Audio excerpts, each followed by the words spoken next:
प्राजक्ता माळीचा हा नवीन लूक पाहून तुम्हीही थोडं शॉक झाला असाल, पण तिने अचानक केस का कापलेत याच्या मागचं कारण आता समोर आलंय.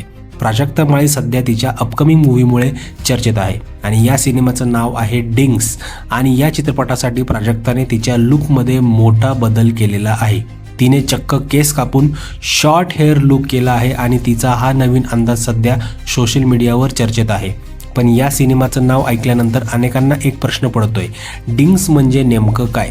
तर डिंग्स म्हणजे डबल इन्कम नो किड्स, म्हणजे अशा जोडप्यांना डिंग्स म्हणतात ज्यामध्ये दोघेही कमवतात पण मुलं नसतात किंवा मुलं न करण्याचा निर्णय हा घेतलेला असतो.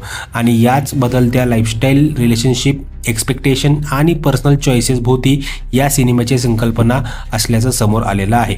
विशेष म्हणजे प्राजक्ताने या भूमिकेसाठी स्वतःच्या लुकमध्ये मोठा बदल केला आहे.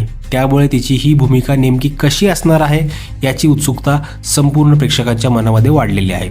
आणि एकाच वेळी प्राजक्ता आणि ललित प्रभाकर यांची जोडी शुभमंगलम जोडी दंगलममध्ये पुन्हा एकदा आपल्याला पाहायला मिळणार आहे. म्हणजे प्राजक्ता माळी सध्या एकाच वेळी दोन वेगवेगळ्या प्रोजेक्ट्समुळे चर्चेत आहे. तुम्हाला प्राजक्ताचा हा नवीन शॉर्ट हेअर लुक आवडला का? कमेंट्समध्ये येस किंवा नो सांगा. आणि अशाच मराठी एंटरटेनमेंट अपडेट्ससाठी मराठी फेम फॅक्टरीला सबस्क्राईब करा.